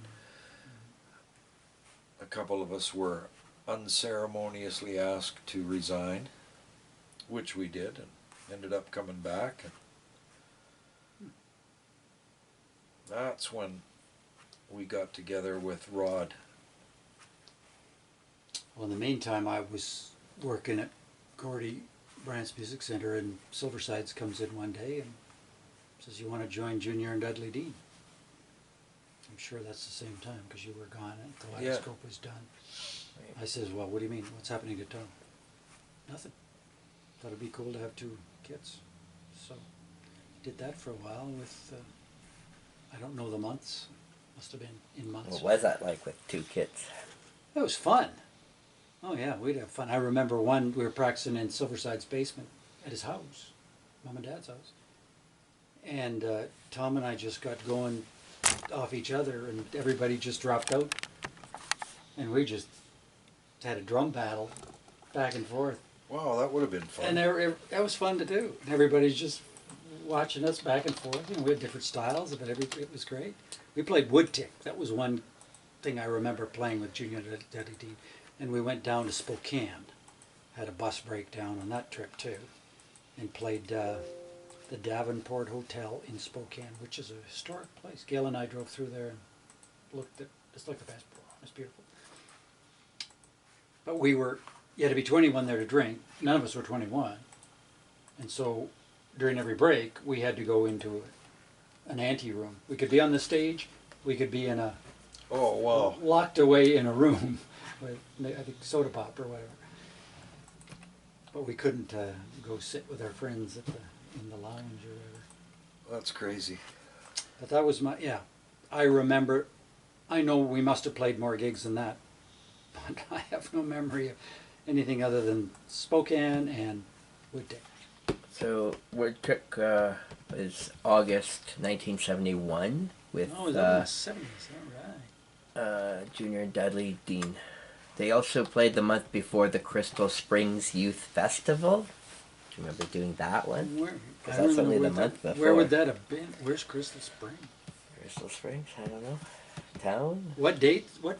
So Crystal Springs was July 71. Wood Tick was August. So if you did the one. Wood Tick might have been the first one. I First don't one, remember. yeah. I honestly don't remember, Terry. And then they played a CKOM special event at the Centennial Auditorium in November 71. So if you hung around for a while, that's only I should 3 ask months Tom. later. Tom might. Yeah, Although Tom Tom's might got it. You never know. Yeah. Okay. Well, I should ask him, did I play with you guys at the Crystal Springs, or did I play with you guys? Because I had got married in June of 71. Oh. Okay. Well, that's when that was the only time up at that point that we were apart, like that we weren't in the Yeah. same band. Yeah. So you were out at BC, and I was doing this, and then when you came back, and I don't well, you're remembering something, but I don't know what was the genesis of Rick and the Ravens. It was a concert for Dr. Music. And myself and Rod, and I think you, happened to be with Dave Tkachuk. And none of us were doing anything at the time. Okay. And we were just going to this dance, going to see Dr. Music. And I remember Dave saying, "Look, you guys." To catch it. Yeah. He says, "What are you doing? You're not doing anything." He says, "Throw a band together, learn a few songs, and I'll book you. You can make some money." He says, "But don't get too good, because if you get too good, then they won't hire you." And that was the genesis of Rick and the Ravens, because we thought, well, why not? So what are we going to play? So old rock and roll. That's what we started on. I remember we were rehearsing in my basement, in my folks' basement, and we were learning rock around the clock, and we got Kim to come along and play bass. And I think that first day we probably learned about 10 or 11 songs, because they were all just rock and roll songs, and it kind of progressed from there. Okay, well that's a good story. So I didn't remember how we got started as Rick and the Ravens. Where did Dr. Music play? They were up at, as I recall, they were up at the On Ottawa Drive, that I'm not remembering. Technical Institute or whatever it is up there. There's a Oh, like SIAS? No, that wouldn't have been around then. I don't. No, but that building? Is that what you yeah mean? up there somewhere. Whatever its name was at the time. Okay. Okay. You don't have I'm a just record trying of to it? find an ad for that gig, but I did not find one. Okay, so I've got Rick and the Ravens' first advertised gig was at Jack's, May 29th, 1971. That was our first advertised gig. Eh? Yeah. It's wild. And the very next, well, August was opening for Crowbar. That's like your second advertised gig. Well, that was Rick and the Ravens, not Yeah. Kaleidoscope. Okay. Rick and the Ravens, yeah. Yeah. So do you remember we took pictures on? We were up on your roof. No. Yeah, there was you, me, Rod, and Kim, and we were sitting on your roof, and we got And there were pictures taken. yeah. And I've got an old clipping around, and Rod makes a comment. He says, "Well, I guess we started about such and such a time, because our first debt was, he was keeping the books, was such and such a day." So For what, a photographer or something, or for? no, it was for cables or something. Oh, okay. I can't remember. So what's interesting about that Woodtick Festival in August 71 is that Rick and the Ravens performed and Junior and Dudley Dean performed. So I'm curious, do you think you could have been in both at the same time that week? Well, the memory plays tricks. I always thought I was playing with Junior and Dudley Dean for that. But I remember we played maybe I wasn't, because I was the only. I mean, Rick and the Ravens were only ever us. those Yeah. 4 people. So, yeah, it's interesting. I have memories play tricks. I remember we played in the afternoon, and it was warm, and there wasn't very many people there. It was kind of like, Yeah, So I don't imagine I could played with both bands, but maybe I did. I honestly don't remember. So the Woodtick first festival started in 1970, and Junior and Dudley Dean were not advertised on the bill, but perhaps they did play the year before, and maybe you were in it. And I just don't have. I don't know Proof that anybody, that you Silver played. Sides might remember, or Tommy might remember, but we all have struggles with our memories going back. How many Yeah. years? Oh, it happens. 50 more. yeah, it's pretty scary. Okay, so you were the 4th band ever to play Jack's, because that was a very, very new club.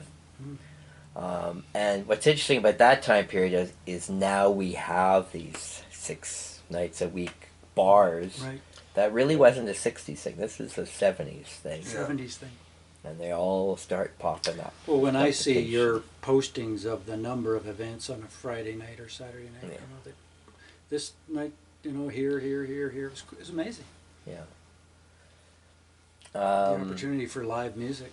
So I've got you down. Jackson, May 71, first gig. August is opening for Crowbar. August is also Woodtick. You also played school dances, definitely Bedford Road, City Park. You played the Besborough Hotel a few times in 72, and that's also when you started playing at the King George Hotel in the Imperial Room, which you mentioned you liked that gig. You also played the Red Lion Inn. You also played the Dell. You also played Yip. So you were pretty well playing all the trendy so-called rock bars of 72. Right. And so you said the band started out basically playing, the early rock hits from day one. That was... Yeah, I remember we played a dance at the Mub, and there was a write-up about it in the paper. I've got that old clipping, and I remember it because they said, and they pulled one out of the old rock and roll hat, because they did Rock Around the Clock? no, it was J. Frank Wilson's Where Oh Where Can My Baby Yeah. Be? Yes. And Last I sang it too. Yeah. I sang it, yeah. Oh, you sang it? Yeah. Oh, okay. And I did it as schmaltzy as possible, but somebody thought I was being serious. Mhm.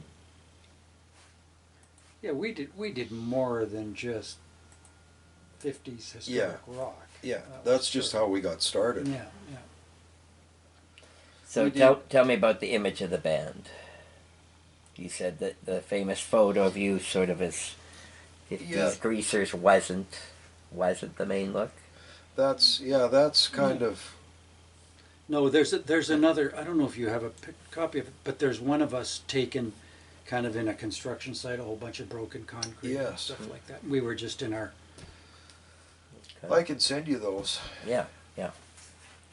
Okay. Because- We did have not matching leather jackets, but we got matching crests made, kind of Yes. like a grease Yeah. thing, and some of us had a leather jacket, that one on the back. Some of us had a denim jacket, that one on the back. This Yeah. black and orange Rick and the Yeah. Ravens thing. I still have mine. Do you? Yeah. That crest? Yeah. Oh, you dog. You also played the Dell in '73, and that's when your advertised gigs end. So it seems 70. When is that? '73. So the gigs are all '71 to '73. Well, that would have been the end of Rick and the Ravens. So do you have any memories, highlights, gigs? Which bars did you like? Which ones didn't you like?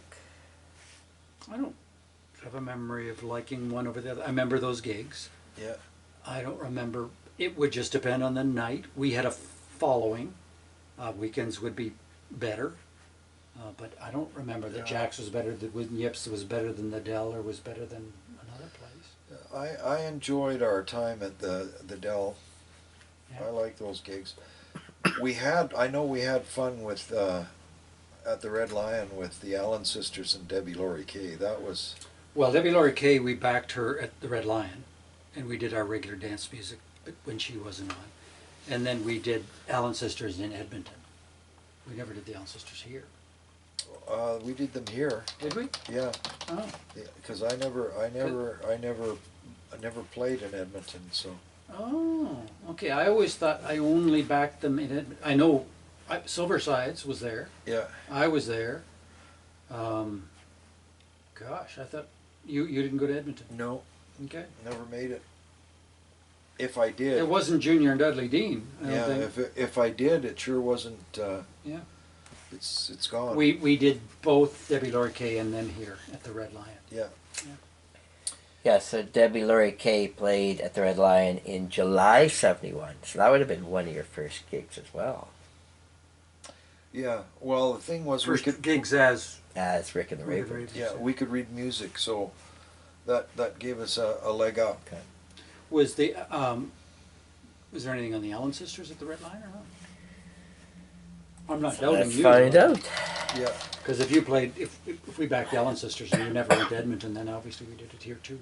But I Yeah. went to Edmonton because I remember Gail was there. Yeah, the Allen sisters also played the Red Lion in July '71. There So we go. they were like literally 2 weeks Because apart. they had that Tiny Bubbles. I remember it very well Tiny because they Bubbles did album. a medley, Oh, okay. and Kim and I joined our music stands together, and we had about Long 6 feet of charts. Well, isn't that funny? I'm trying to think of who the band was when I was in with Silversides in Edmonton. Tell us about Tuning, the Chinese song. Jeez. That is so crazy. I don't know who first mentioned it. I think way back in the annals of history, Ken Deutsch, made a joke about tuning, and then I think Rod made a crack one time when I was tuning my guitar, and we're playing the old Chinese song Tuning. Why do you know about that? Oh, it's mentioned in an article about the band. Oh, gosh. Isn't that crazy? Things that get documented I is what thought people that would remember, I right? thought that was lost to the dust of history. No, so is that a gimmick that you did all the time, or is No, that just no, it something wasn't. that happened that one night and they, Yeah, I Just don't got think it was a, I don't documented. Well, I think it was think a regular thing. From But time to time, he'd Yeah. make a joke of it, I think, but that was, and then the crowd So- would laugh. so Rod Solom is the original keyboardist, but he's replaced within a year by Bob Silversides. But then, what else changes? You had Kim Brandt is bass in 71. In 72, it's Dave Phillips. And by the end of the year, it's Larry Jansen. But that's in Kaleidoscope, isn't it? That was Kaleidoscope. Is it?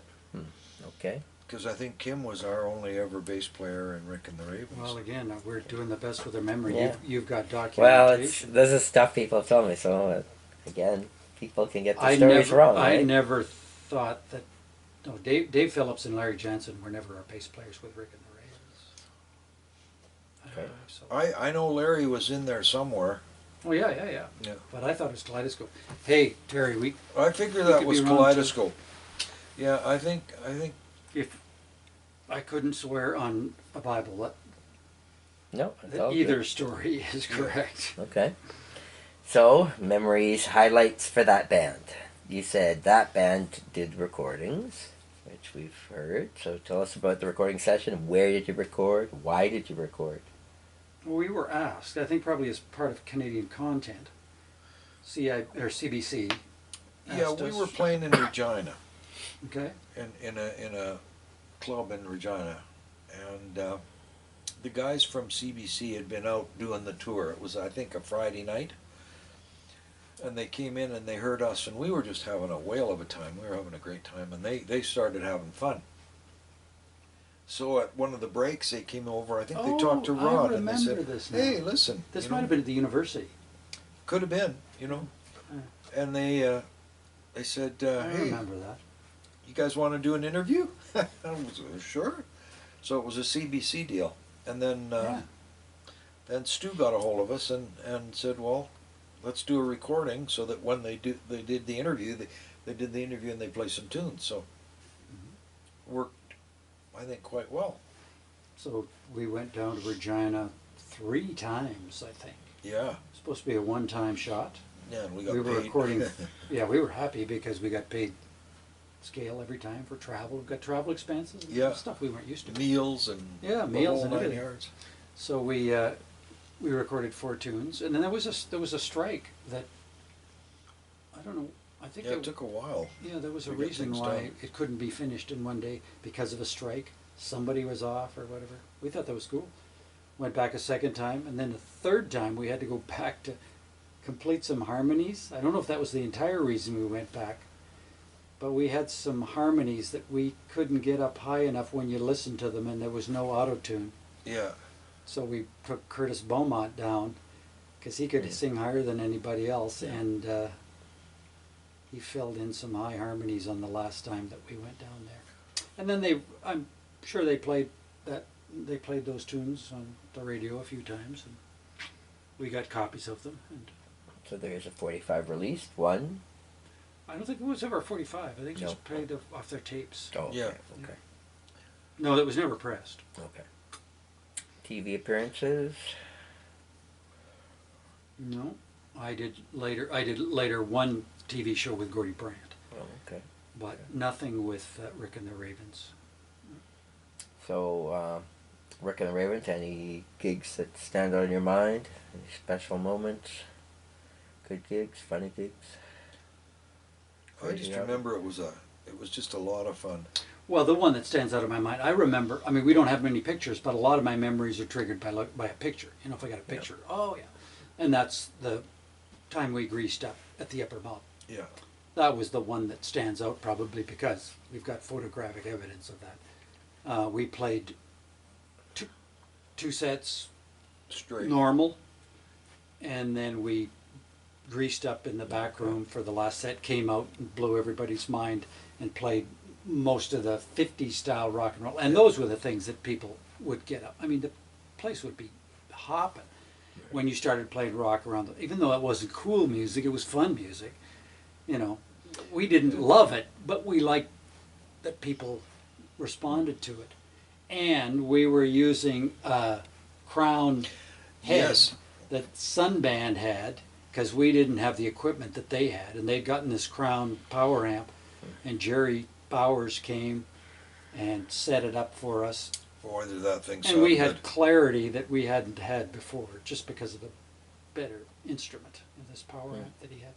So we had fun, and you know, I remember that as a special Yeah. night. We bought a giant size. I mean, I'm telling you, it was the biggest size Brill cream bottle or squeeze tube that we could find, and we annihilated it. I mean, Cleaned that out in the and back. you know, there was a picture that I wished I would have had. It was never taken, but at the end of the dance, I'm standing at the back of the hall, and the equipment is still there, and right in the middle of the floor, somebody had thrown that tube, and it landed in the middle of the floor, and there was just a little bit of, you know, Brill cream coming out the end, and the tube was all squashed, and that would have made a great picture. Artsy shot. Yeah. I have a stack of those pictures at home. Okay. Of the ones that, like you have, Yeah. one of us. Okay. But there were ones of us goofing around. It's a 20-pack of pictures. Yes. So you're still part of the union because you had to be basically at that time to get bar gigs. Any idea on pay at that time? No clue. It was good. I mean, Paid the rent. yeah. I know. I don't know if it was that gig or one other. But we convinced Dave. To catch it? Yeah, to go 60-40 Oh, on the gates. on the kids. And just that night, whatever it was jammed to the gunnels. I mean, and that was one night. I know we made a lot of money. Oh, the gigs I remember too, that were the most successful and the most fun were the dances in the church halls. St. Joe's, Oh, St. yes. Tim's, St. Phil's, right? St. Yeah. Joe's particularly. Yeah, we Somebody remembered Bob Silversides pushing his, remember he had the organ on those table legs? The early Hammond? Oh, yes, yes. Was it I don't think it was an A, it was a different model. CV? C maybe. And he had two big cast iron table legs, you know, that you'd see at the Besborough or whatever with tabletop on. And that was the stand. It wasn't attached. It just, we'd put the table legs down, we'd lift this thing on, Yeah. heaven forbid. I don't know if it was deliberately pushed or accidentally pushed, but somebody made some comment about that organ going over the, maybe that's when he ordered the B3 and he needed it in a hurry. And it was flown in. I don't remember. Yeah. But that was at St. Joe's. Yeah, because But that was a good sized stage. It That was a tall stage. Yeah. But those would be rock. I remember another dance we did, and that would have been earlier years, and I'm jumping around here, at St. Phil's. And wasn't it Kenny Deutsch, who no longer played with us, but he did the oil and the food coloring Yes, yeah. on the overhead projector? Yeah, yeah. It was the beginning of the psychedelic days, and he did that projecting on that was a dance at St. Phil's. And that would have been Kaleidoscope, I think. Yeah. But he wasn't a band member anymore, but he was kind of our sound guy for, must have been a little while. Brief guy. Maybe we did have a sound guy for a short while. Do you have any thoughts in general on the early 70s bar scene, the smoking, underage people sneaking in the bars, liquor laws at the time? No, ma'am. No. What do you mean? No thoughts about that. People smoked. It was smoky. That's life. We drank. We'd have a beer. You know, once we were of age. What was drinking age here? Maybe it was before we were of age. Maybe nobody cared. Well, I remember. Yeah, we drank before we were proper age. I think. I remember when we did the Eaton's fashion show. I think I was only 18 at the time. And Dave says, let's go down to the Bez and have a beer. And I says, oh, you're kidding. He says, no, come on. So we went down and sat down and had a beer. And lo and behold, my mother had gone to hear us at Eaton's. And they said, oh, they went down to the Bez. Oh, so she came in. Here we're sitting here having a beer, and there's my mother standing in the door. What are the chances? And so she came in, and she didn't have a beer with us, but that was pretty funny. Any reason why Rick and the Ravens broke up? No, I think it's the same thing. You get married around that time, didn't you? Yeah, I got married. And I was going to school, maybe getting a little more serious about my studies. Yeah, What were you studying? I started in engineering and I finished in biology, and used neither in my career. But I kept playing after that with, I got into a band called Skydive, Yeah, that was which with was Arnie Davis on keyboards, Kenny Arnott on sax, Al Coble on bass, and me on Al Coble. drums. Now there's a name. Yeah, and I've coffeed with him a couple times. So we played, particularly I remember playing Bez, at what I remember as the Harlequin Room, but I could be all wet about that. I even remember. That's probably right. I remember where the room was. It was Yeah. upstairs to the right. It was a lounge. And we must have played other places, but that's the memory I have. And then I played with Workshop.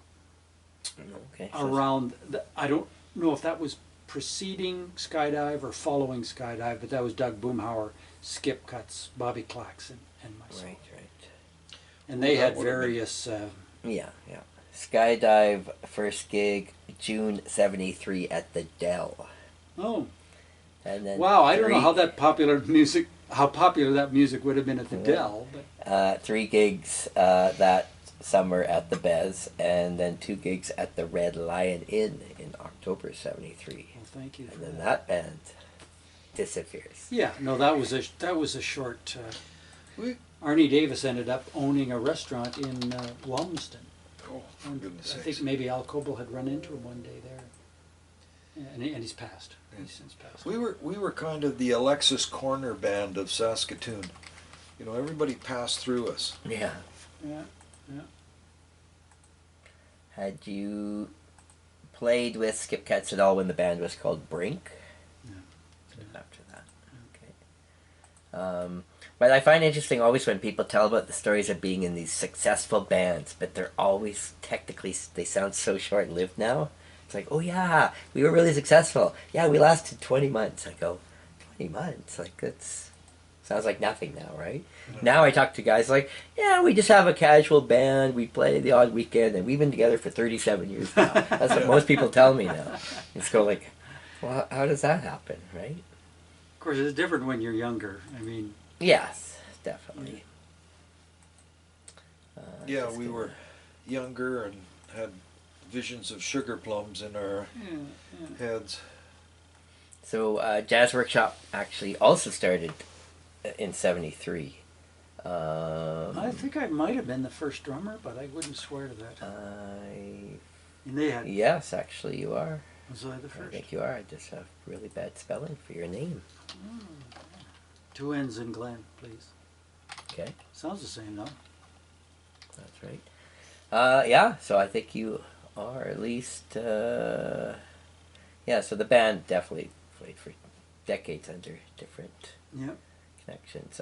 First gig June '73 at the Parktown, so that would overlap the other band again. Yeah. And they also played the Bez Row that summer, so that would be overlapping if you were the first band. Yeah, and I wasn't playing in 2 bands, so I was never in 2 bands at one time. Like a studio musician just on call. So what was your interest in the shift to kind of more jazz music?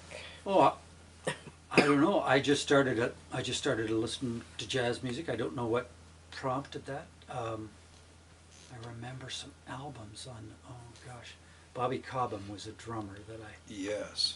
followed, and I don't know whether I just joined a band like Skydive and that piqued my interest in jazz because Arnie was a jazz guy, Yeah.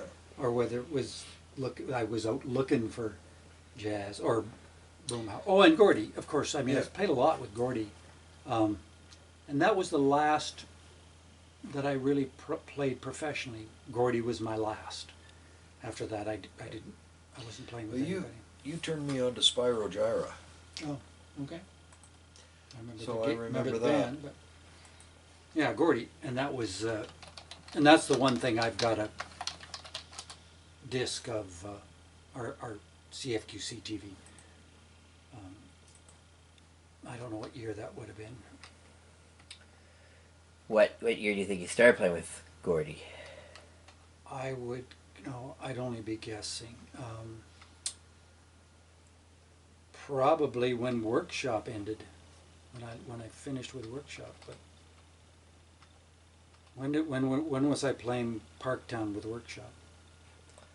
They played there a number of years. Yeah, but with me. 73, 74, 75, 76, all yeah. through there. Well, if I was the first one, I would have been playing with Gordy 72, 73, 74, 73, 74.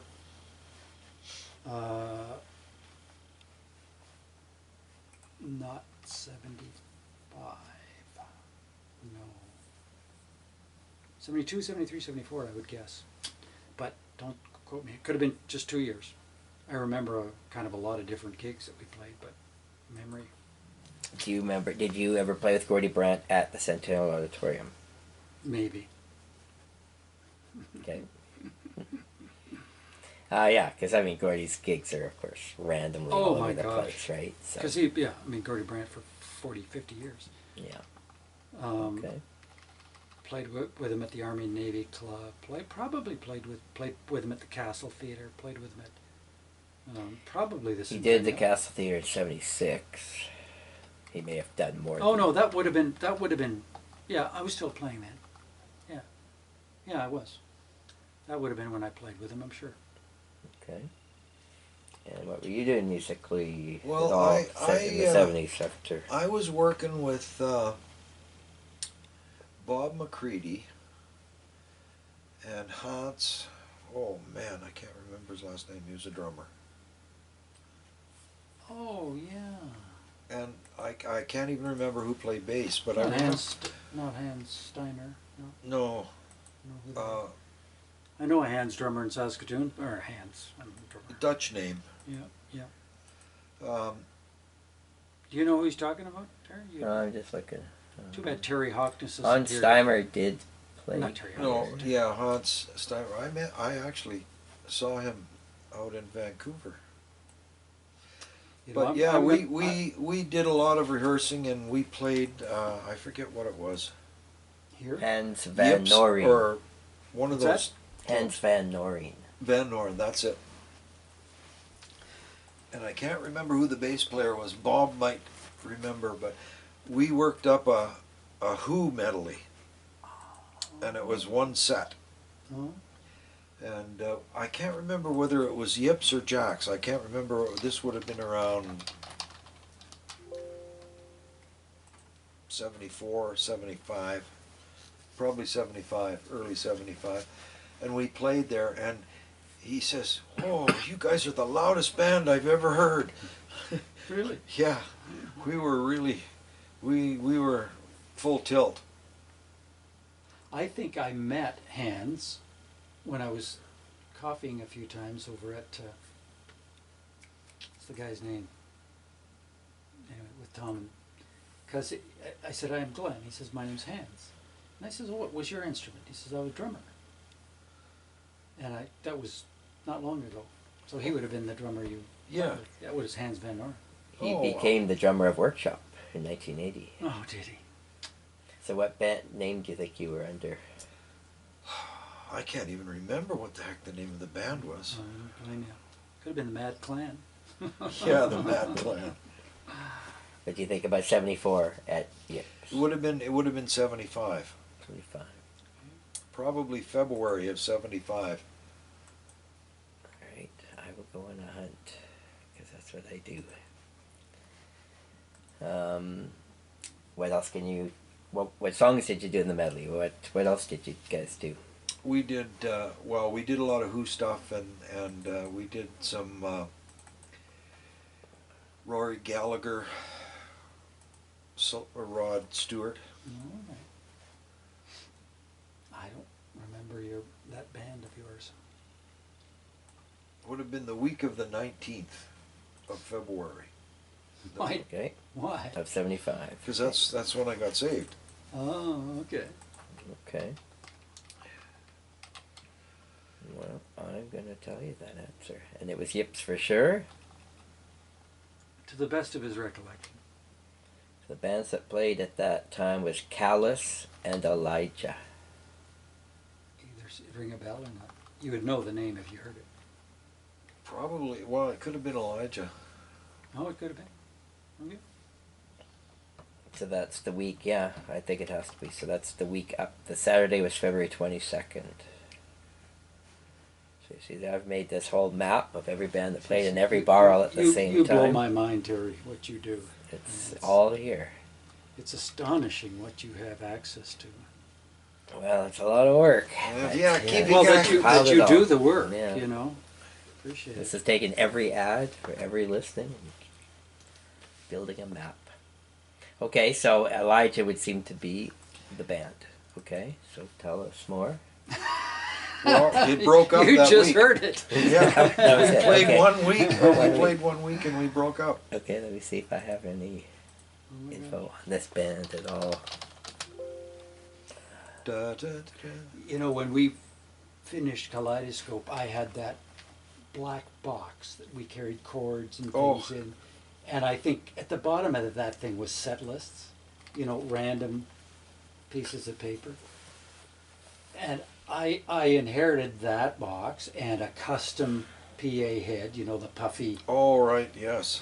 and just disposed of that stuff. Not realizing it wouldn't have been fun to look at those set lists now. And Yeah. when Terry asked, you say, these are the songs we played. That was, Yeah. I mean, I would have enjoyed that. But that means nothing 30 years ago when you're getting rid of Yeah. stuff or whatever. So Elijah was together for 2 years. For what? 2 Or years? played for 2 years. Okay, so that definitely wasn't us. Yeah, and I don't have any We might have information on been who was in Noah. that band. Some But of could you have just joined the band at the end or something? No, we put it together and they didn't carry on as far as you we just didn't carry on. Well, that's the band at Yips that weekend. We've got Winter at Jack's, Auburn Affair. What was the name of the group at Jack's? Winter. Winter. We've got Super Strut at the Red Lion, Shadrach at the Marigold. So what was Shay. Winter? What have you got on Winter? Winter was pretty popular, so Yeah? I'm going to say well, that wouldn't be it us. couldn't. Yeah, I'm going to say it can't be Winter, because that band had a long run. Well, I know you're going to have to think about that a little bit more and come back Yeah, these are cool. Yeah. with a Okay, scratch folks of out there in idea. TV land, order these books from Terry. There you go. There you go. You got to get them. I think you